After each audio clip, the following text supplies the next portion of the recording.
یا ایھا الذین آمنوا کونوا قوامین للہ، اے ایمان والو ہو جاؤ قوام، کھڑے ہونے والے اللہ کے لیے، حق کے ساتھ اللہ کے لیے، نہ کوئی ریاکاری مقصود ہو، نہ دنیا کی کوئی مقاصد، نہ دنیا کا کوئی فائدہ، نہ مال و متاع، اللہ کے لیے، عدل کے لیے، عدل کے ساتھ کھڑے ہو جاؤ، انصاف کرنے والے ہو جاؤ۔ ولا یجرمنکم شنآن قوم، اور نہ ابھارے تمہیں کسی قوم کی دشمنی، اعلی اس بات پر، اللہ تعدلوا کہ تم عدل نہ کرو، قریبی کو، قریبی رشتہ دار کو دیکھتے ہوئے، رعایت کرتے ہوئے اس کے حق میں بات کو چھپا جاؤ، اور دشمن کے خلاف دشمنی کی وجہ سے انصاف نہ کرو۔ دونوں ہی چیزوں کو اللہ تعالیٰ نے منع کر دیا ہے۔ اس کا جتنا ایمان ہوگا وہ اتنا ہی توکل میں، اللہ پر بھروسے میں، اعتماد میں آگے ہوگا۔ ایمان جتنا کمزور ہوگا اس کل ہی اتنا کمزور ہوگا۔ بلکہ بعض اہل نے ذکر کیا ہے کہ انسان کی ایمانیات کو اگر توحید کو، عقیدے کو سمجھنا ہو تو یہ ایک ہی امتحان کے لیے، ٹیسٹ کے لیے ایک ہی جز ہے، اور وہ توکل، کہ اس کا اللہ پر توکل اور بھروسہ کتنا ہے۔ انسان اس سے اپنے ایمان اور عقیدے کو ٹیسٹ کر سکتا ہے۔ اپنی انسان کا ہدایت کے لیے جب بھی دین پڑھ رہا ہو، کوئی اختلافی مسئلہ ہے، کوئی بھی معاملہ ہے، اس کو تلاش ہے حق کی، تو اس کے لیے مخلص ہونا بہت ضروری ہے کہ اللہ کیسے راضی ہوگا، میں نے اس چیز کو تلاش کرنا ہے۔ وَلَقَدْ يَسَّرْنَا الْقُرْآنَ لِلذِّكْرِ فَهَلْ مِن مُّدَّكِرٍ۔ وَاذْكُرُوا، اور یاد کرو، نعمت اللہ علیکم، اللہ کی جتنی بھی نعمتیں ہیں تمہارے اوپر ان سب کو یاد کرو۔ وَمِيثَاقَهُ الَّذِي وَاثَقَكُم بِهِ، اور اللہ کے اس معاہدے کو بھی یاد کرو جو اللہ نے معاہدہ کیا ہے، جو وعدہ لیا ہے۔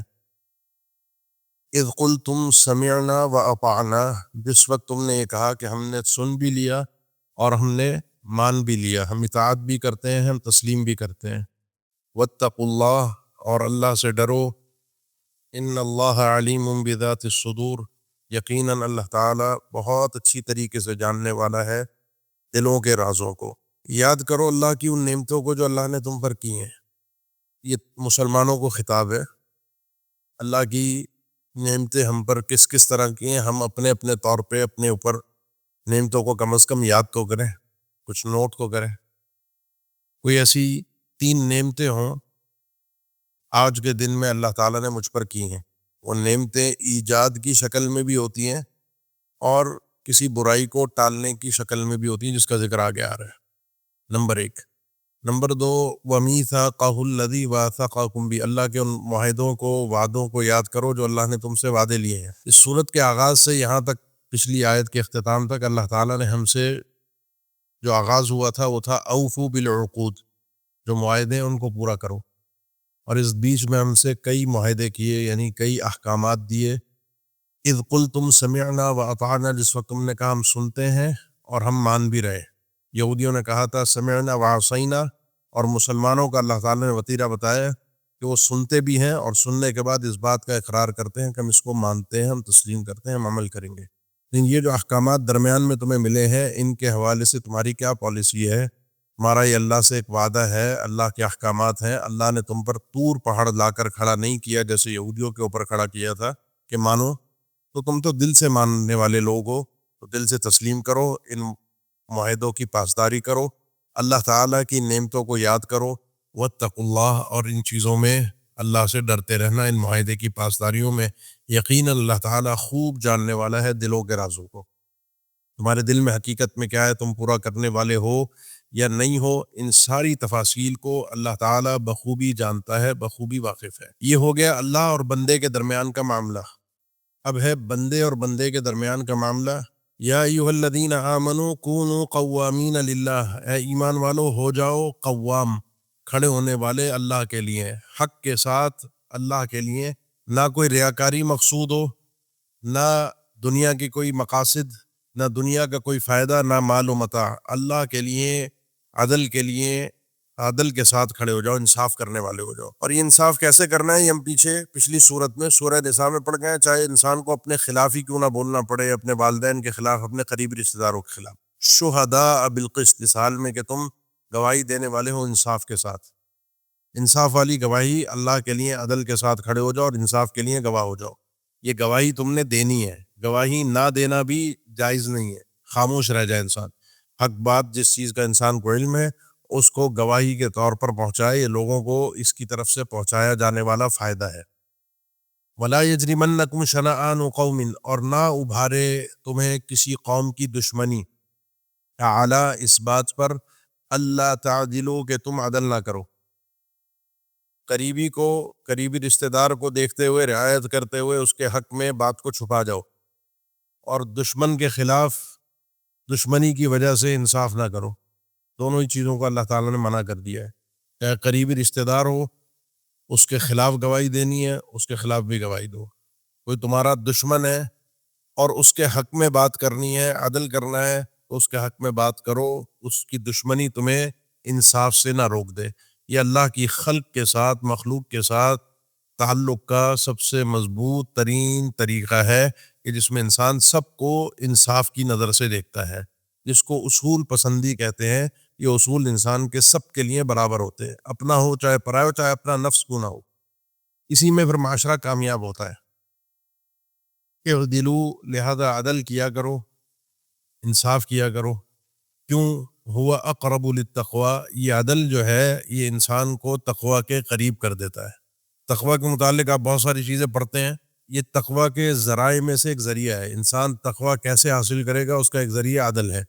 یہ بہت زیادہ قریب کر دیتا ہے. کچھ نیکیاں کم قریب کرتی ہیں تقوی کے، کچھ نیکیاں تقوی کے زیادہ قریب کرتی ہیں، اور کچھ گناہ انسان کو تقوی سے بہت زیادہ دور کرتے ہیں، اور کچھ گناہ انسان کو تقوی سے کم دور کرتے ہیں. یہ اللہ کا بنایا ہوا ایک نظام ہے اعمال صالحہ اور اعمال خبیثہ کے تعلق سے. اصل مقصود ہے کہ انسان کا تقوی تک پہنچنا. واتقوا اللہ، اور اللہ سے ڈرو. ان اللہ خبیر بما تعملون، یقین اللہ تعالیٰ بخوبی خبر رکھنے والا ہے ان تمام چیزوں سے جو تم عمل کرتے ہو. اللہ کی مخلوق کے ساتھ جو وعدے معاہدے ہیں ان کو بھی پورا کرو، اور انصاف سے کام لو. اللہ کے ساتھ جو وعدے ہیں ان کو بھی پورا کرو. یہ اللہ کی خلق اور مخلوق کے ساتھ تعلق ہے. یہ جتنی صورت کے اندر ابھی تک گفتگو ہوئی ہے صورت کے اندر، وہ سارے وعدے اور عہد و پیمان ہمیں اپنے سامنے رکھ کر ان پر عمل کرنا ہمارے لیے ضروری ہے. اس کے بعد اللہ تعالیٰ نے نتیجہ ذکر کیا ہے. وعد اللہ الذین آمنوا، اللہ تعالیٰ نے وعدہ کیا ہے ان لوگوں سے جو ایمان لائے. وعملوا الصالحات، اور جنہوں نے نیک عمل کیے. ایمان اور عمل صالح دونوں چیزیں ساتھ ساتھ ہیں. اللہ کا ان سے وعدہ ہے. وعدہ کیا ہے؟ لہم مغفرۃ اجر عظیم، کہ اللہ تعالیٰ کی طرف سے ان کے لیے معافی ہے اور اجر عظیم ہے. اللہ تعالیٰ پہلے معاف کرے گا اور ان کو اپنی طرف سے اجر عظیم سے نوازے گا. یہ اللہ تعالیٰ کا احسان ہے بندوں کے ساتھ کہ وہ انہیں معاف بھی کر دیتا ہے اور ان کو اپنی طرف سے اجر عظیم بھی عطا فرماتا ہے، دو شرطوں کے ساتھ، آمنوا وعملوا الصالحات. اس کے بعد اللہ تعالیٰ نے ذکر کیا والذین کفروا وکذبوا بآیاتنا، جو اسلوب قرآنی ہے کہ وہ لوگ جنہوں نے کفر کیا اور ہماری آیات کا انکار کیا، اولئک اصحاب الجحیم، یہ جہنمی ہے. یہ اہل ایمان سے ابھی تک گفتگو ہے، مسلمانوں سے خطاب ہے. جو اللہ کے وعدے معاہدوں کو پورا کرتا ہے، اعمال صالح سر انجام دیتا ہے، اس کے لیے اجر ہے. جو نہیں کرتا، وہ جو کوئی بھی ہو، انکار کرتا ہے، وہ جہنمی ہے. یا ایھا الذین آمنوا اذکروا نعمت اللہ علیکم، اے ایمان والو یاد کرو اللہ کی نعمتوں کو جو اس نے تم پر کی ہیں، جو اس کے انعامات تم پر ہیں اس کو یاد کرو. پہلے بھی تھا وذکروا نعمت اللہ علیکم، جہاں سے آج کے ہمارے سبق کا آغاز ہوا ہے. وہاں میں نے ذکر کیا کہ نعمتیں دو طرح کی ہوتی ہیں. ایک ہے اللہ تعالیٰ کا کوئی فائدہ ہمیں پہنچانا، اور ایک ہے کسی محفوظ رکھنا، وہ بھی نعمت ہے. آیت میں نقصانات سے محفوظ رکھنا، اللہ تعالیٰ نے ذکر فرمایا کہ اذ ہم، جس وقت ارادہ کیا قوم نے، ان یبسطوا الیکم ایدیہم، کہ وہ اپنے ہاتھوں کو تمہاری طرف پھیلائیں بڑھائیں تمہیں نقصان پہنچانے کے لیے. تو فکف ایدیہم عنکم، اللہ تعالیٰ نے ان کے ہاتھوں کو تم سے روک دیا، وہ تمہیں نقصان نہ پہنچا سکے. ان کا ارادہ تھا لیکن انہوں نے تمہیں نقصان نہیں پہنچایا.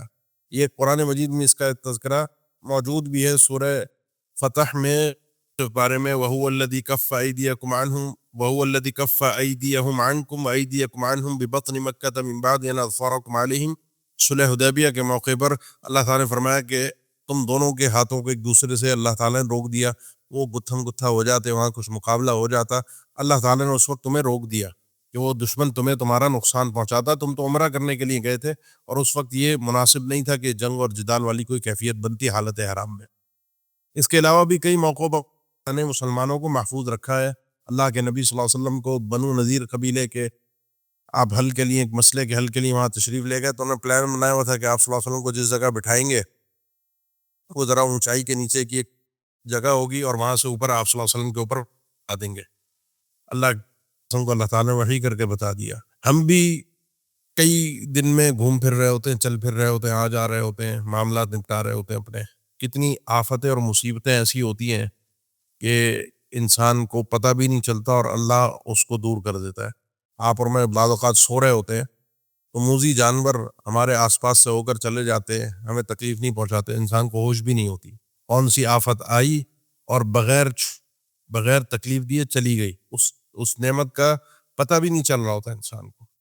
تو اللہ تعالیٰ کی دونوں طرح کی نعمتیں ہیں، کیونکہ جب انسان کو نعمت حاصل ہو جاتی ہے، نظر آتی ہے، مل جاتی ہے، وہ تو پتہ چل گئی۔ ایک ہے برائی اللہ تعالیٰ نے کوئی کسی نقصان سے محفوظ کر لیا اور اس کو نقصان نظر آ رہا تھا، وہ بھی پتہ چل گیا، لیکن ایک نقصان ایسا تھا کہ جو نظر نہیں آیا اور اللہ تعالیٰ نے محفوظ رکھا۔ یہ اللہ تعالیٰ کی بہت بڑی نعمت ہے۔ میں اور آپ ابھی یہاں بیٹھے ہیں، پیچھے ہمارا گھر بار ہے، اللہ بعض اوقات آپ خبر پڑھتے ہیں کبھی کسی گھر میں اللہ ہم سب کو محفوظ رکھے، کہیں آگ لگ جاتی ہے، کوئی گھر گر جاتا ہے، کہیں زلزلہ آ جاتا ہے، کہیں بارش ہو کے طوفان آ جاتا ہے، بیسیوں مسئلے ہیں جو دنیا کے اندر ہر وقت گھوم رہے ہیں، میں اور آپ حفاظت میں ہیں۔ کرنے والا کون ہے؟ وہ ایک اللہ ہے۔ یہ اس کی بہت بڑی نعمت ہے، اس کا شکریہ ادا کرنا بہت ضروری ہے، اور شکر انسان اپنے دل سے بھی کرتا ہے کہ اللہ کی نعمتوں کا ممنون ہو کہ واقعی اللہ کے ایک ہی اللہ کا احسان ہے، کہ زبان پر بھی الحمدللہ اللہ کا ہی نام ہو اور اعمال صالحہ اس کے وجود سے سرزد ہو رہے ہوں، اللہ کے سامنے جھک رہا ہو، اللہ کے نافرمانیوں سے باز رہ رہا ہو۔ واتقوا اللہ، پھر یعنی یہ آج کے سبق میں کوئی تیسری دفعہ یہ لفظ آیا ہے، اللہ سے ڈرو، کیونکہ اس تک پہنچنا ہے بغیر یہ ایسی صلاحیت ہے کہ اس کے بغیر آسانی نہیں ہے کام ہے۔ وعد اللہ فلیؤمنون، اور اللہ ہی پر مومن بھروسہ کرتے ہیں، مومنوں کو چاہیے بھروسہ کریں۔ جس کا جتنا ایمان ہوگا وہ اتنا ہی توکل میں، اللہ پر بھروسے میں، اعتماد میں آگے ہوگا۔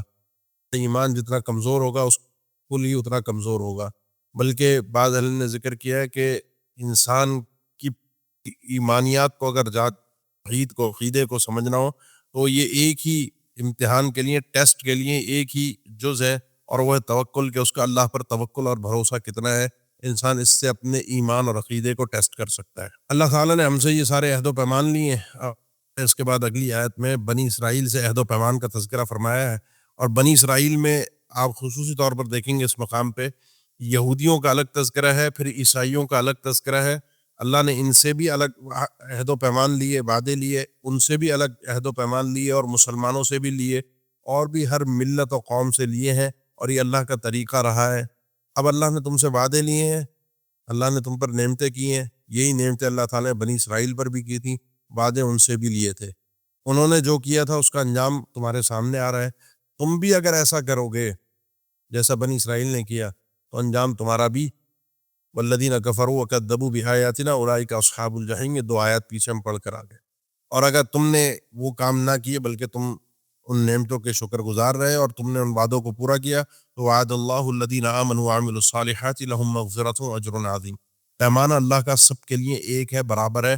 کوئی بھی اللہ کا چہیتا اور لاڈلا نہیں ہے کہ وہ یہ سمجھے کہ میں مسلمان ہوں تو میں اللہ کا لاڈلا ہوں، چہیتا ہوں، یا میں عربی ہوں، یا میں اللہ کے نبی صلی اللہ علیہ وسلم کی نسل سے ہوں، اس بنیاد پر کامیاب ہو جاؤں گا۔ نہیں، اس کے لیے ایمان ضروری ہے۔ ایمان کے بعد پھر یہ سب چیزیں کچھ نہ کچھ انسان کے کام آ جاتی ہیں۔ وَلَقَدْ أَخَذَ اللَّهُ مِيثَاقَ بَنِي إِسْرَائِيلَ، اور یقیناً اللہ تعالیٰ نے لیا بنی اسرائیل سے بھی وعدہ۔ بنی اسرائیل کے ساتھ بھی معاہدے ہوئے جن کو قبول کروا لیں گے، طور پہاڑ بھی لایا گیا، تورات بھی دی گئی، اور ساری چیزیں۔ وَبَعَثْنَا مِنْهُمُ 12 نقیبا، اور ہم نے مقرر کیے انہی میں سے ان کے اوپر 12 نقیب، 12 نقیبہ، 12 نقیب۔ نقیب کہتے ہیں ایک ذمہ دار، ایک بڑا لیڈر جو ان کی ضروریات کو پورا کرے، ان کے مسائل کو دیکھے، ان کے معاملات کو سنبھالے۔ بنی اسرائیل کے 12 قبیلے تھے جو جناب یعقوب علیہ السلام کے 12 بیٹوں سے چلے تھے۔ موسیٰ علیہ السلام نے ان ایک ایک قبیلوں کے لیے جنگ کے موقع پر، جس کا تذکر آگے آئے گا، تو جدال کے موقع پر، جہاد کے موقع پر ان کے لیے اس طرح سے 12 لیڈر مقرر کر دیے جو ان کے معاملات کو سنبھالیں بھی، یہ ان کی بات سنیں بھی، اور جب کوئی جنگ کی سچویشن ہو یا کوئی بھی ایسا معاملہ ہو تو ان لیڈروں سے بات کی جا سکے۔ وہ جو 12 ہیں اور یہ ایک پلاننگ کا، ایک لیڈرشپ کا ایک بڑا بہترین طریقہ ہے کہ جو صلاحیتیں ہیں، جو قیادتیں ہیں، ان کو ڈیوائیڈ کیا جائے. مسائل کو حل کرنے کے لیے صلاحیتوں کو تقسیم کیا جائے، اور یہ ضروری ہے ہر معاشرے میں. جہاں کوئی انسان کسی کو بڑا نہیں سمجھتا، کسی آرڈر کے تحت زندہ رہنا پسند نہیں کرتا، وہ معاشرہ جنگل، اور اس معاشرے میں اس انسانوں کی بستی میں کوئی فرق نہیں رہتا. تو اللہ تعالیٰ نے 12 ان کے اوپر نقیب مقرر کیے. یہ اللہ کی بہت بڑی نعمت تھی. یہ بھی پھر اللہ نے فرمایا کہ وقال اللہ انی معکم، اللہ تعالیٰ نے ان سے کہا کہ میں تمہارے ساتھ ہوں. یہ اللہ تعالیٰ کا جو ساتھ ہے، خصوصی ساتھ، مدد، نصرت اور تائید کی صورت میں ہے کہ اللہ تمہارا ساتھ دے گا. جنگ و جدال میں بھی تم پر یہ لیڈر مقرر ہے. تمہارے لیے ہر نعمت اللہ تعالیٰ نے تمہاری دنیا کی کامیابی کے لیے میسر کر دی ہے. اللہ تمہارے ساتھ ہے ان شرائط پر جو آگے ہیں. اور یہ شرائط صرف ان کے لیے نہیں، سب کے لیے ہیں. جو بھی ان شرائط کو پورا کرے گا اللہ اس کے ساتھ ہے. اگر آپ کو اللہ کا خاص ساتھ چاہیے، خصوصی اللہ کی معیت چاہیے، اور یہ بات یاد رکھیے، جس کے ساتھ اللہ ہو اس کا کوئی کچھ نہیں بگاڑ سکتا، اور جس کے خلاف اللہ ہو اس کو کوئی فائدہ نہیں پہنچا سکتا. اللہم لا مانع لما اعطیت ولا معطی لما منعت ولا ينفع ذا الجد منک الجد. جس کو تو نہ دینا چاہے اس کو کوئی کچھ دے نہیں سکتا، اور جس کو تو دینا چاہے اس کو کوئی روک نہیں سکتا. اور تیری بڑائی، بزرگی، برتری کے آگے کسی کی چل نہیں سکتی. میں تمہارے ساتھ ہوں. آپ کو اللہ کا ساتھ چاہیے. پڑھیے لئن اقمتم الصلاۃ، اگر تم نماز قائم کرتے رہو گے، وآتیتم الزکاۃ، زکوٰۃ دیتے رہو گے. اور یہ 12 گزرا ہے کہ یہ بنی اسرائیل پر بھی نماز اور زکوٰۃ فرض تھی، اس کی کیفیات مختلف تھیں. وآمنتم برسلی، اور تم میرے رسولوں پر ایمان لاتے رہو گے، موسیٰ علیہ السلام، اس کے بعد دیگر انبیاء، عیسیٰ علیہ السلام، اللہ کے نبی صلی اللہ علیہ وسلم. وعزرتموہم، اور ان انبیاء کی مدد اور تائید اور نصرت کرتے رہو گے، ان کا ساتھ دیتے رہو گے. وَأَقْرَضْتُمُ اللَّهَ قَرْضًا حَسَنًا، اور اللہ کو قرض حسنہ دیتے رہو گے. زکوٰۃ کے بعد قرض حسنہ یہ نفلی صدقات کے لیے استعمال ہوا ہے، اور قرض سے تعبیر یہ پہلے بھی بات گزر چکی ہے کہ یہ گویا کہ ایسے ہے کہ تم اللہ کو جو دے رہے ہو، اللہ کی راہ میں جو خرچ کر رہے ہو، یہ ایسا نہیں ہے کہ چلا گیا، یہ پلٹ کر واپس آئے گا. اللہ تمہیں واپس دے گا، اور اتنا دے گا کہ تمہارے ہوش و حواس سے بھی باہر کی وہ چیز ہوگی. تو اللہ تعالیٰ کیا کرے گا؟ جب تم یہ وعدہ، یہ شرائط پوری کرو گے تو اللہ تمہارے ساتھ ہے. دنیا کے اندر اللہ کی مدد، تائید اور نصرت تمہارے ساتھ ہے. آخرت میں لَأُكَفِّرَنَّ عَنْكُمْ سَيِّئَاتِكُمْ، تو ضرور بالضرور میں مٹا دوں گا تم سے تمہاری سیئات، تمہارے گناہ معاف ہو جائیں گے، تمہیں سزا نہیں ہوگی، جہنم میں نہیں جاؤ گے. یہ بھی فائدہ ہے، اللہ نے نقصان سے بچا لیا. مکمل فائدہ وَلَأُدْخِلَنَّكُمْ جَنَّاتٍ تَجْرِي، اور میں ضرور بالضرور تمہیں جنات میں داخل کر دوں گا. عذاب سے بھی بچاؤں گا، یہ بھی نعمت. جیسے دنیا کے اندر اللہ تعالیٰ تکلیفوں سے بچاتا ہے، یہ بھی نعمت. اور آسانیاں، آسائشیں فراہم کر دیتا ہے، یہ بھی نعمت. اور اللہ تعالیٰ آخرت میں بھی گناہ معاف کر کے انسان کو سزا سے بچائے گا، محفوظ رکھے گا، اور انسان کو نعمتوں والی جنت میں داخل کرے گا. وَلَأُدْخِلَنَّكُمْ جَنَّاتٍ تَجْرِي، اور میں ضرور بالضرور تمہیں داخل کروں گا ایسی جنت میں جس کے نیچے سے نہریں بہ رہی ہیں. یہ یہودیوں سے بات تھی، یہی ہمارے ساتھ بھی اللہ نے اس کو ذکر اسی لیے کیا، عہد و پیمان ہمارے ساتھ بھی ہیں. فَمَنْ كَفَرَ بَعْدَ ذَلِكَ مِنْكُمْ، پس جس شخص نے اس کے بعد تم میں سے کفر کیا، فَقَدْ ضَلَّ سَوَاءَ السَّبِيلِ، تو سیدھی راہ سے بھٹک گیا. سیدھی راہ اللہ نے فراہم کر دی ہے. جس نے ناشکری کی، جس نے کفر کیا، وہ سیدھی راہ سے بھٹک گیا. اور جس نے ان نعمتوں کی قدردانی کی، ان نعمتوں کی حفاظت کی، اللہ کے معاہدوں کو پورا کیا، وہ اس سیدھی راہ پر چلتا رہا. اس کا مفہوم الٹا مفہوم یہی ہے کہ وہ سیدھی راہ پر اللہ تعالیٰ اس کو مضبوطی کے ساتھ قائم رکھے گا. لیکن ہوا کیا؟ یہ تو اللہ نے ان سے بات کی تھی. ہوا یہ کہ فَبِمَا نَقْضِهِمْ مِيثَاقَهُمْ، بس بسبب اس کے اس پارے کے شروع میں، جب یہ چھٹا پارہ شروع ہوا تھا، تو مختصر ان یہودیوں کی ساری کارستانیاں، ساری حرکتیں آپ کے سامنے ذکر ہوئی تھیں. وہاں پر بھی ذکر ہوا تھا کہ ان کے عہد و پیمان کے توڑنے کی وجہ سے انہوں نے کیا کیا کیا اللہ کے معاہدوں کے ساتھ، وہ ساری تفصیل آپ وہاں بھی پڑھ کر آئے. تو فَبِمَا نَقْضِهِمْ مِيثَاقَهُمْ، انہوں نے جو اللہ سے وعدے تھے ان سب کو توڑ دیا، بسبب ان کے وعدوں کو توڑنے کے. جو میثاق ہوئے تھے، اللہ سے معاہدے ہوئے تھے، وہ توڑ دیے انہوں نے. اس کی وجہ سے لعناہم، ہم نے ان پر لعنت کر دی. اللہ کا ساتھ تو دور کی بات ہے، اللہ نے اپنی رحمت سے دور کر دیا ان کو، دنیا اور آخرت دونوں جہان میں. ملعون جسے کہتے ہیں، لعنت کہتے ہیں اللہ کی رحمت سے دوری. اللہ نے کہا تھا میں تمہارے ساتھ ہوں، اب اللہ ان کے ساتھ ہی نہیں ہے، بلکہ اللہ نے اپنی رحمت سے دور کر دیا. نمبر 1. نمبر 2، ان کو سزا دی وجعلنا قلوبہم قاسیہ، اور ہم نے ان کے دلوں کو سخت بنا دیا. یہ بہت بڑی سزا ہے کہ جب انسان کا دل سخت ہو جائے، اس کو کوئی اچھائی نظر نہیں آتی، کوئی برائی نظر نہیں آتی، اپنی من مانی موج مستی کی زندگی گزار رہا ہوتا ہے، کچھ ہوش ہی نہیں ہے، پرواہ نہیں ہے. یہ آدمی سزا میں ہے، یہ آدمی عذاب میں ہے. اس سے بڑا عذاب کیا ہوگا کہ عذاب میں ہوتے ہوئے اس کو یہ نہیں پتا کہ میں عذاب میں ہوں، سزا میں ہوتے ہوئے اس کو یہ نہیں پتا کہ میں سزا میں ہوں. اس کا دل ہی اللہ نے سخت کر دیا ہے. دل دو طرح کے ہوتے ہیں، یا سخت ہوتا ہے یا نرم ہوتا ہے. آپ کو اپنا دل نرم کرنا ہے تو اللہ کے کلام کی تلاوت کیجئے، یتیموں کا خیال رکھیے، صدقات کا اہتمام کیجئے، عبادات کا اہتمام کیجئے، اور خاص طور پر قرآن کی تلاوت سننا، پڑھنا. یہ انسان کے دل کو نرم کرنے کے اسباب میں سے بیان کیا گیا، جس کو قرآن اور حدیث میں. اپنے دل کا خاص خیال نرم رہے، یہ بند نہ ہو جائے. برتن کی طرح، جیسے یہ گلاس ہے نا، یہ سیدھا ہے تو اس میں پانی آ گیا، اس کو اگر میں الٹا کر کے پانی ڈالوں گا تو پانی آ تو جائے گا، لیکن وہ سارا بہہ کے ادھر ادھر چلا ہے، اس گلاس میں کچھ بھی نہیں ہے. ان کے دل ایسے ہو جاتے ہیں، کوئی نصیحت کرے تو الٹے گلاس کے اوپر جیسے کوئی پانی ڈال رہا ہو، کوئی فائدہ نہیں ہوگا. تو اللہ نے ان کے دلوں کو ایسا کر دیا. وجہ کیا تھی؟ انہوں نے اللہ کے وعدوں کے ساتھ نافرمانی کی تھی. نمبر 1، انہوں نے اللہ کے وعدوں کو توڑا. نمبر 2، انہوں نے 3 کام کیے. یحرفون الکلم عن مواضعہ، تحریف کرتے تھے کلمات کی ان کی جگہ سے. تورات کے کلمات کو چینج کر دیا، مٹا دیا یا چینج کر دیا جان بوجھ کر، اس کے معنی الفاظ کو تبدیل کیا. وَنَسُوا حَظًّا مِّمَّا ذُكِّرُوا بِهِ، اور وہ بھول گئے بہت سا حصہ ان نصیحتوں کا جو نصیحتیں انہیں کی گئی تھیں. بھول بھی گئے، تبدیل بھی کر دیا، اور معاہدوں کو توڑ بھی دیا. ساری طریقے نافرمانی کے انہوں نے اپنائے، جان بوجھ کر وعدوں کو توڑا. اللہ نے کہا اس دروازے سے سجدہ کرتے ہوئے جاؤ، قولوا حطہ کہتے ہوئے جاؤ، جو آپ پیچھے پڑھ کر آئے. وہاں انہوں نے اپنی سرکشی دکھائی. اللہ کے کلمات کو تبدیل کر دینا کیسے انسان جرت کر سکتا ہے؟ سوچیں، تصور میں لائیں، کیسے وہ شخص ہوں گے کہ جنہوں نے اللہ کے نازل کردہ دین کو، کلمات کو، معانی اور مفاہیم کو چینج کیا اور پھر بھلا دیا. اس بھلانے کے اندر اہل تفسیر نے یہاں پر دونوں ہی معنی ذکر کیے، عملی طور پر بھی اور حقیقی طور پر بھی. حقیقی طور پر ایک انسان بھلا دیتا ہے، اب وہ جب بھول گئے تو وہ اللہ کا دین ختم ہو گیا، مٹ گیا.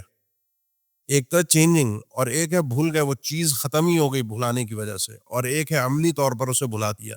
یہ سارے کام، یہ 3 کام انہوں نے کیے. ان 3 کاموں کی وجہ سے اللہ نے ان پر لعنت کی، اللہ نے ان کے دلوں کو سخت کر دیا. آپ نے اپنے دل کو نرم کرنا ہے، اللہ کی لعنت سے بچنا ہے. اللہ کے دین جیسا آپ کو ملا ہے ویسا آپ اس پہ عمل کیجئے، اور اس کی حفاظت کی کوشش کیجئے. کہیں بھول نہ جائے، کہیں تبدیل نہ ہو جائے، کہیں آگے پیچھے نہ ہو جائے. اور اللہ سے جو وعدے معاہدے ہیں ان کو پورا کیجئے. ہاں غلطیاں ہوتی ہیں، گناہ ہوتے ہیں، تو اللہ نے فرما دیا لَأُكَفِّرَنَّ عَنْكُمْ سَيِّئَاتِكُمْ، جو گناہ ہوتے رہیں گے، جو اوپر بھی ذکر کیا اللہ نے، ان کو اللہ تعالیٰ مٹا دے گا، معاف کر دے گا. وَلَا تَزَالُ تَطَّلِعُ عَلَى خَائِنَةٍ مِّنْهُمْ إِلَّا قَلِيلًا مِّنْهُمْ. اور نبی کریم صلی اللہ علیہ وسلم، یہ تو ایک بات چلتی آ رہی، ان کی تاریخ تھی یہ یہودیوں کی. آپ ہمیشہ رہیں گے، اطلاع پاتے رہیں گے عَلَى خَائِنَةٍ مِّنْهُمْ. خائنہ یا تو اس کا معنی ہے ان کی ایک جماعت جو کہ خیانت کرنے والی ہے، یا پھر خائنہ سے مراد خیانت کرنے والے، یہ رجل طاغیہ کی طرح تا مبالغے کی ہے کہ خیانت کرنے والے لوگوں کے اوپر آپ اطلاع پاتے رہیں گے. یعنی خیانت ان کا وتیرہ بن گئی، دھوکہ، فراڈ، جھوٹ. یہ ایماندار لوگ نہیں ہیں. یہ ان کے اندر تسلسل کے ساتھ اس دور سے نبی کریم صلی اللہ علیہ وسلم کے دور تک اور آگے تک چلے گا، کیونکہ لا تزال ہے، آگے تک چلے گا. آج کے دور میں بھی ان پر کوئی، ان یہودیوں پر کوئی اعتبار نہیں ہے. ان کی زبان کا، ان کے وعدوں کا، ان کے معاہدوں کا کوئی اعتبار نہیں کیا جانا چاہیے. اصل مومن کے لیے یہی ہے. تو آپ کو ان کی خیانت نظر آتی رہے گی، آپ اطلاع پاتے رہیں گے. الا قلیلا منہم، مگر بہت تھوڑے ان میں سے جو کہ خیانت نہیں رکھتے، جن کے دل پاک صاف ہیں، جو اللہ کے احکامات کے لیے مخلص ہے، جن کا تذکرہ کچھ آگے بھی آئے گا. فاعف عنہم واصفح، ایسی سچویشن کے اندر آپ معاف بھی کر دیجیے، درگزر بھی کیجیے، اعراض کیجیے، چھوڑ دیجیے. جہاں پر پکڑ ہو وہاں پر پکڑ کیجیے، جہاں پر معاملے کو چلانا ہو، درگزر کرنا ہو، چشم پوشی کرنی ہو، وہاں چشم پوشی کیجیے. یہی اس آیت کا صحیح معنی ہے. اور جب آنکھیں بند کرنے سے کسی کی غلطی کو، یہ نہیں ہے کہ کسی غلطی پہ فوراً پکڑ لیں. بعض اوقات لیڈر ہوتا ہے وہ غلطیوں سے نظر انداز کرتا ہے، کیونکہ اس میں اور بھی کچھ مسالے اور فوائد موجود ہوتے ہیں. تو اس وقت وہی سچویشن بہتر ہوتی ہے. ان اللہ یحب المحسنین، یقین اللہ تعالیٰ احسان کرنے والوں سے محبت کرتا ہے، جو یہ سمجھتے ہیں کہ اس وقت غلطی پر نہ پکڑا جائے بلکہ خاموش رہا جائے، کیونکہ اس میں دین کی مصلحت ہے، دین اسلام کا فائدہ ہے. یہ احسان ہے، اور اللہ ایسے احسان کرنے والوں سے محبت کرتا ہے. یہ یہودیوں سے وعدے تھے، یہ یہودیوں کے وعدوں کا انجام تھا.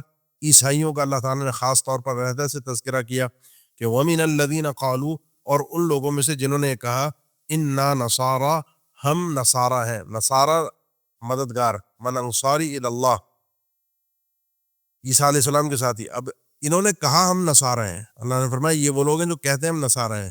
اگر نصارہ ہوتے تو ایسے نہ ہوتے جو اسلوب اس آیت میں ذکر ہو رہا ہے. ان کا صرف دعویٰ تھا زبانی. اخذنا میثاقہم، ہم نے ان سے بھی احکامات دیے، وعدے لیے، معاہدے ہوئے ان سے کہ یہ عمل کریں گے. فنسوا حظا مما ذکروا به، انہوں نے بھلا دیا بہت سے اس حصے کو جس کی ان کو نصیحت کی گئی تھی. بس فرق ہے، یہودی ان سے بدتر تھے، انہوں نے جان بوجھ کر تحریفیں بھی کی، انہوں نے اللہ کے وعدوں کا مذاق بھی اڑایا. یہ ان سے تھوڑے سے مختلف تھے. اسی لیے آپ ابھی انشاءاللہ اسی پارے کے آخر میں پڑھیں گے، 7ویں پارے کے آخر میں سورہ مائدہ میں ہی آئے گا کہ ان دونوں گروہوں کا فرق اللہ تعالیٰ نے ذکر کیا ہے. لَتَجِدَنَّ أَشَدَّ النَّاسِ عَدَاوَةً لِلَّذِينَ آمَنُوا الْيَهُودَ وَالَّذِينَ أَشْرَكُوا، یہ یہودی اور مشرک مسلمانوں کے سب سے زیادہ دشمن ہیں، لیکن یہ عیسائی اس سے ذرا کم ہیں، ان کے دل نرم ہیں. تو ان کے اوپر یہ نصیحتیں کی گئی تھی، لیکن انہوں نے بھی اس کو بھلا دیا، چینجنگ ہو گئی، ان کا دین بھی صحیح طرح سے محفوظ نہ رہا. اب اس کی سزا کیا ملی ان کو؟ فَأَغْرَيْنَا بَيْنَهُمُ الْعَدَاوَةَ وَالْبَغْضَاءَ إِلَى يَوْمِ الْقِيَامَةِ، ہم نے ڈال دی ان کے درمیان، ان کے آپس کے درمیان عداوہ اور بغضاء، قیامت تک ان کے درمیان یہ عداوہ اور بغضاء ہے. عداوت دشمنی، بغضاء نفرت. بغض کی ضد ہے محبت، اور عداوت کی ضد ہے ولایت، دوستی، ساتھ، تعلق. بعض اوقات انسان آپ کا دوست ہوتا ہے اور آپ سے محبت نہیں رکھتا، بعض اوقات محبت بھی رکھتا ہے، دوست بھی ہوتا ہے. بعض اوقات آپ کا دشمن ہوتا ہے لیکن آپ کو نقصان نہیں پہنچاتا، بعض اوقات دشمن ہوتا ہے، بغض رکھتا ہے اور نقصان بھی پہنچاتا ہے. اللہ تعالیٰ نے دونوں چیزیں ان کے درمیان ڈال دی ہے. تفرقہ، ایک دوسرے کی مخالفت، یہ عیسائیوں کے اندر بہت ہے. آج تک بھی آپ دیکھیں بڑی بڑی ان کی کنٹریز جو آپس میں تقسیم ہے وہ عیسائیوں کے فرقوں کے حساب سے ہے. اور ابن کثیر رحمہ اللہ نے ذکر کیا اس دور کا اپنے کہ یہ ایک ایسے ان کے فرقے ہیں کہ ایک دوسرے کو اپنے عبادت گاہوں میں داخل بھی نہیں ہونے دیتے. ہمارے تو پھر بھی چلے وہ کچھ نہ کچھ آ ہی جاتے ہیں، ہم بھی کہیں چلے گئے یا کوئی اس طرح کا آپس میں جو ہے، لیکن وہاں پر اس قسم کا معاملہ ان کے یہاں بڑا شدت اور سختی والا معاملہ ہے. اور یہ اللہ کا عذاب ہے، یہ تفرقہ بازی اللہ کا عذاب ہے، یہ اچھی بات نہیں ہے. اس کے اسباب کیا ہے؟ اس کے اسباب یہ ہیں کہ اللہ کے دین سے دوری، اور اگلی آیت میں اللہ نے اس کا حل پیش کیا ہے. انسان کو اپنے اندر بھی غور کرنا چاہیے. مسلمانوں کو یہ معاملہ ایسا نہیں ہے کہ ہم محفوظ ہیں، ہم بچے ہوئے. تو یہودی عیسائیوں کی بات ہو رہی ہے، معاہدے تو ہم سے بھی ہوئے اور ہم نے یہی حل کیا، اور انہی سزاؤں کو آج ہم بھی بھگت رہے ہیں. فَأَغْرَيْنَا بَيْنَهُمُ الْعَدَاوَةَ وَالْبَغْضَاءَ إِلَى يَوْمِ الْقِيَامَةِ وَسَوْفَ يُنَبِّئُهُمُ اللَّهُ بِمَا كَانُوا يَصْنَعُونَ، اور ان قریب اللہ تعالیٰ ان کو خبر دے گا ان کی حرکتوں کی، ان کے کاموں کی. قیامت کے دن ان کو اس کا نتیجہ ان کے سامنے پیش کیا جائے گا. تینوں گروہ ہو گئے، خاص طور پر یہودی اور عیسائیوں کا تذکرہ ہوا، ان کی حرکتیں. پھر بھی ان کو اب دوبارہ ایمان لانے کی اللہ تعالیٰ کی طرف سے اگلی آیت میں نصیحت ہے، اللہ تعالیٰ کی طرف سے پیغام ہے کہ ٹھیک ہے جو ہوا، لیکن اب بھی اگر ایمان لے آؤ گے، توبہ کر لو گے، سدھر جاؤ گے، تو اسی میں تمہاری کامیابی ہے اور اسی میں تمہارے لیے عافیت ہے. یا اہل الکتاب، اے اہل کتاب، اللہ نے تمہیں کتاب دی ہے. یہودیوں کو تورات اور عیسائیوں کو انجیل. قد جاءکم رسولنا، اب تمہارے پاس یقیناً آ چکے ہیں ہمارے رسول. یہ ہمارے رسول ہیں، اللہ کے نبی صلی اللہ علیہ وسلم ہماری طرف سے بھیجے ہوئے رسول ہیں، آ چکے ہیں. اور یہ کر کیا رہے ہیں؟ یبین لکم، تمہیں دلیل دے رہے ہیں اپنے صدق رسالت کی. اور وہ کیا ہے کہ واضح کر رہے ہیں، مستقل بیان ہو رہا ہے، وضاحت ہو رہی ہے تمہارے لیے، کثیراً بہت ساری ایسی چیزوں کی، مما کنتم تخفون من الکتاب، ان چیزوں میں سے جو تھے تم کتاب میں سے چھپاتے. یہودیوں نے تورات میں، آگے بھی تذکر آئے گا، اس سزا کو چھپا کے رکھا کہ شادی شدہ بدکار کو رجم کیا جائے. عیسائیوں نے اللہ کے نبی صلی اللہ تعالیٰ علیہ وسلم کی صداقت، آخری نبی کی نشانیاں ان کو چھپایا. یہودیوں نے بھی چھپایا، یہ دونوں نے چھپایا. عیسائیوں نے عیسیٰ علیہ السلام کی الوہیت کے دعوے کو جو ذکر کیا اور ان کے بشریت کے معنی کو، مفہوم کو چھپا کر رکھا، یہ ساری تحریفات تھیں۔ ان ساری تعریفات کو کھول کر یہ رسول جب بیان کر رہا ہے، اور یہ ساری وہ تعلیمات، اب یہ آدمی کون ہے؟ محمد صلی اللہ تعالیٰ علیہ وسلم امی ہے، جنہوں نے کسی سے پڑھا نہیں ہے، کسی سے تعلیم حاصل نہیں کی دنیا کے اندر، اور وہ باتیں کر رہے ہیں جو باتیں جو ہے وہ کوئی اور نہیں کر سکتا، چھپی ہوئی باتیں تمہارے عوام کو بھی نہیں پتا، تمہارے پڑھے لکھے لوگ، علماء لوگ یہ جانتے ہیں۔ وَيَعْفُو عَنْ كَثِيرٍ، اور بہت سی باتوں سے درگزر بھی کیا ہے کہ ہر بات کو کھول کر نہیں بیان کیا، لیکن بہت ساری باتیں صدق رسالت کے لیے اپنی کھول کر بیان کی ہیں۔ تو اب قد جاءکم من اللہ، یقیناً آ گیا ہے تمہارے پاس اللہ کی طرف سے نور، و کتاب مبین، اور ایسی کتاب جو مبین ہے، وضاحت کرنے والی ہے۔ اللہ کی طرف سے یہ نور بھی آ گیا ہے، اور یہ کتاب مبین بھی تمہارے پاس آ گئی ہے۔ نور سے مراد روشنی فراہم کرنے والا اندھیروں کے اندر، جس کا تذکرہ اگلی آیت میں آ رہا ہے، جو کہ کتاب مبین ہی ہے۔ اللہ تعالیٰ کی طرف سے تمہارے پاس ایسی کتاب اب آ گئی ہے، ایسا نور تمہارے پاس آ گیا ہے جو تمہارے لیے وضاحت کرنے والا ہے۔ وہ نور کیا کرتا ہے؟ وہ جو کہ کتاب مبین ہی ہے، قرآن مجید، یہدی بہ اللہ، اللہ اسی کے ذریعے سے، اس ایک نور کے ذریعے سے، اسی ایک کتاب کے ذریعے سے ہدایت دیتا ہے کس آدمی کو؟ من اتبع رضوانہ، وہ آدمی جو ہماری رضوان کی پیروی کرتا ہے، جو متلاشی ہوتا ہے ہمیں راضی کرنے کے۔ اللہ کو راضی کرنا، اس کی تلاش میں لگنا، اس کو کہتے ہیں اخلاص۔ جو آدمی دل کا سچا ہے، دل سے مخلص ہے، یہ قرآن اس کی ہدایت ضرور کرتا ہے۔ اور اس کا ذکر اللہ تعالیٰ نے 10ویں پارے میں سورۃ توبہ میں بھی کیا ہے، یا ایھا النبی قل لمن فی ایدیکم من الاسریٰ ان یعلم اللہ فی قلوبکم خیرا یؤتکم خیرا مما اخذ منکم ویغفر لکم۔ جو بدر کے قیدی تھے، اللہ تعالیٰ نے ذکر فرمایا کہ اے نبی ان سے فرما دیجیے کہ اللہ تمہارے دلوں میں خیر جان لے گا تو تمہیں ہدایت دے گا، تمہارے گناہوں کو معاف کر دے گا۔ اس لیے انسان کا ہدایت کے لیے جب بھی دین پڑھ رہا ہو، کوئی اختلافی مسئلہ ہے، کوئی بھی معاملہ ہے، اس کو تلاش ہے حق کی، تو اس کے لیے مخلص ہونا بہت ضروری ہے کہ اللہ کیسے راضی ہوگا، میں نے اس چیز کو تلاش کرنا ہے۔ میں کیسے راضی ہوں، میرا خاندان کیسے راضی ہے، یا جس فرقے سے، مسلک سے میرا تعلق ہے وہ کیسے راضی ہے، ان چیزوں کی تلاش میں لگے گا۔ اس میں رضوان نہیں ہے اللہ کی رضامندی کے لیے اخلاص، اللہ کے ساتھ مخلص ہونا بہت ضروری ہے۔ اور ایک چیز جو میں اکثر ذکر کرتا ہوں، بار بار ذکر کرتا ہوں، حق کے لیے مجرد ہونا، خالص ہونا انسان کا حق کے لیے۔ جو اللہ اور اس کے رسول کے فرامین ہے، جس طرف مجھے لے جا رہے ہیں میں نے اس طرف جانا ہے، اس میں کسی کی مخالفت ہوتی ہے، کسی کو اچھا لگتا ہے، کسی کو برا لگتا ہے، مجھے اس کی پرواہ نہیں، میں نے اللہ کو راضی کرنا ہے۔ تو یہ قرآن اسی آدمی کو ہدایت دیتا ہے۔ کس چیز کی ہدایت دیتا ہے؟ سبل السلام، سلامتیوں کے راستوں کی، ایک راستہ نہیں، سلامتیوں کے ہر راستے کی۔ اور ہر راستے سے مراد یہاں آپ کے ایمان کی سلامتی، آپ کے عمل کی سلامتی، آپ کے اخلاق اور کردار کی سلامتی۔ اللہ تعالیٰ اس قرآن کے ذریعے سے ایک ایک چیز کو آپ کی درست کر دے گا، سلامتی والا بنا دے گا۔ اور اگر اس سلامتی پر آپ چلتے رہے تو واللہ یدعو الی دار السلام، جو دار السلام حقیقی ہے، جنت، یہ قرآن آپ کو وہاں تک لے جائے گا۔ وَيُخْرِجُهُم مِّنَ الظُّلُمَاتِ إِلَى النُّورِ، اور اللہ تعالیٰ نکالتا ہے ان لوگوں کو ظلمات سے نور کی طرف۔ اسی قرآن کے ذریعے سے لوگ اندھیروں سے نور کی طرف آتے ہیں، بِإِذْنِهِ، اللہ کی توفیق کے ساتھ۔ جب انسان مخلص ہوتا ہے، یہ آیت سادیہ میں سادہ مفہوم اس آیت کا ہے کہ جب انسان مخلص ہوتا ہے اللہ کو راضی کرنے کا، تو پھر اللہ تعالیٰ بندے کو توفیق عطا فرما دیتا ہے، پھر انسان کو اللہ تعالیٰ کی طرف سے عنایت ہوتی ہے، وَيَهْدِيهِمْ إِلَىٰ صِرَاطٍ مُسْتَقِيمٍ، اور اللہ تعالیٰ ان کی رہنمائی کرتا ہے سیدھے راستے کی طرف۔ لَقَدْ كَفَرَ الَّذِينَ، مناظرہ ہو رہا ہے، دعوت ہو رہی ہے، گفتگو ہو رہی ہے، سمجھایا جا رہا ہے۔ تو جب مختلف ادیان والوں کے ساتھ بات چیت ہو، اس میں ایسا نہیں ہے کہ آپ اپنے عقیدے سے تنازل کر لیں، پیچھے ہٹ جائیں۔ آپ نے اپنے عقیدے پر، اصولوں پر بھی قائم رہنا ہے۔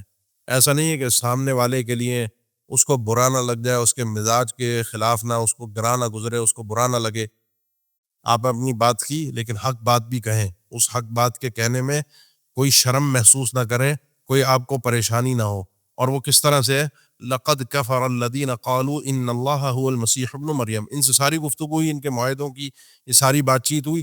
اب اللہ تعالیٰ نے ذکر فرمایا صرف عیسائیوں کا بھی یہاں پر کہ لَقَدْ كَفَرَ الَّذِينَ، یقیناً کفر کیا ان لوگوں نے، قالوا، جنہوں نے کہا، إِنَّ اللَّهَ هُوَ الْمَسِيحُ ابْنُ مَرْيَمَ، اللہ ہی مسیح ابن مریم ہے۔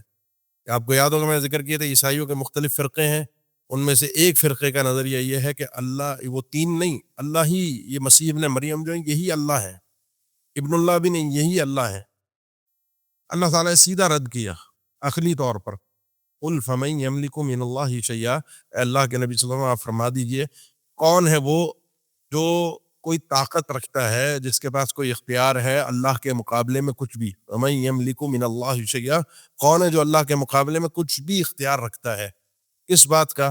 کہ ان ارادہ، اگر اللہ ارادہ کرے، ان یہلک المسیح ابن مریم، کہ اللہ ہلاک کر دے، مار دے مسیح ابن مریم کو، وامہ، اور ان کی والدہ کو، ومن فی الارض جمیعا، اور جو لوگ بھی زمین کے اندر، اللہ سب کو ہلاک کر دے، تو کون ہے اللہ کے مقابلے میں طاقت رکھنے والا، اللہ کو روکنے والا، اللہ سے انتقام لینے والا؟ کوئی ہے؟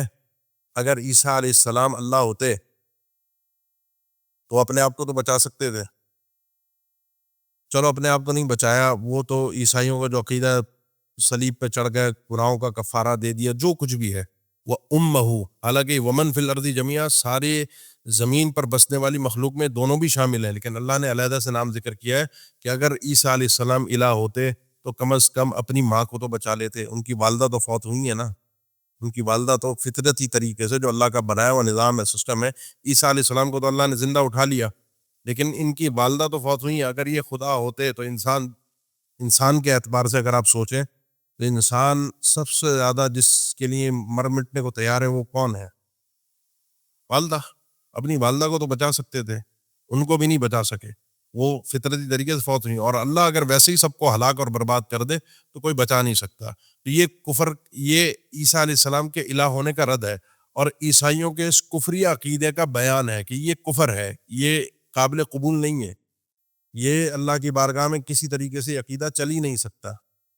وَلِلَّهِ مُلْكُ السَّمَاوَاتِ وَالْأَرْضِ وَمَا بَيْنَهُمَا، اور اس عقیدے میں وہ پڑے کیوں؟ وہ غلو کا شکار ہوئے، حد سے تجاوز انہوں نے کیا، غلو کا شکار ہوئے تھے۔ اللہ نے اب اپنا تعارف پیش کیا کہ اللہ وہ ہے جس کے لیے آسمان اور زمین اور ان دونوں کے درمیان کی بادشاہت ہے۔ کیا عیسیٰ علیہ السلام کے لیے بادشاہت ہے؟ اگر زمین کی بادشاہت بھی ہوتی کم از کم الہ ہونے کے اعتبار سے، تو اپنی والدہ کو، اپنے آپ کو تو بچا سکتے تھے، نہ اپنے آپ کو بچا سکے، نہ اپنی والدہ کو بچا سکے۔ وہ نبی ہے، وہ انسان ہے، وہ رسول ہے، اس میں کوئی شک نہیں، ان کا احترام ہے، ہمارے بھی رسول ہیں، ہم ان کو مانتے ہیں، ہم ان کو تسلیم کرتے ہیں کہ وہ اللہ کی جانب سے رسول ہیں، لیکن اللہ نے یہاں پر چونکہ عقیدے کا معاملہ ہے تو اس کو بالکل وضاحت کے ساتھ ذکر فرمایا ہے کہ اللہ کے لیے آسمان و زمین کی بادشاہت ہے، یخلق ما یشاء، وہ جیسے چاہتا ہے پیدا کر دیتا ہے۔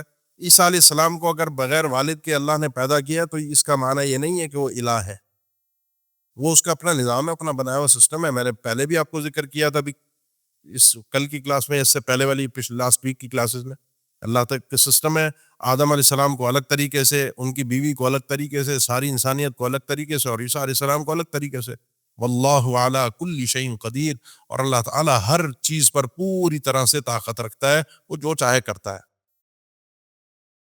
یغفر لمن یشاء ویعذب من یشاء، اللہ تعالیٰ جس کو چاہتا ہے معاف کر دیتا ہے اور جس کو چاہتا ہے عذاب دیتا ہے۔ یہ اللہ تعالیٰ کا جو قانون ہے، اس میں کوئی چاہت اور لاڈلا پن نہیں چلتا، اس میں صرف ہے ایمان کا معیار۔ اللہ کے نبی صلی اللہ علیہ وسلم سے پہلے دور جاہلیت میں جو لوگ تھے، عیسیٰ علیہ السلام کے بعد ان کو اہل فترہ کہا جاتا ہے۔ آپ نے سنا ہوگا بعض دفعہ اہل علم مسئلہ بیان کرتے ہیں، جی اہل فترہ کا کیا حکم ہے؟ یہ انسان گناہ گار ہونا پھر بھی چل جاتا ہے معاملہ، اللہ سے معافی مل جاتی ہے، لیکن بدتمیزی، اللہ سے سوء ادب اور اللہ سے بات کرنے کی تمیز انسان کو نہ ہو، اور اپنے آپ کو کچھ سمجھ رہا ہو، پھر اللہ کے بارے میں سوء ظن، یہ انسان کو یہ گناہ لے ڈوبتے ہیں۔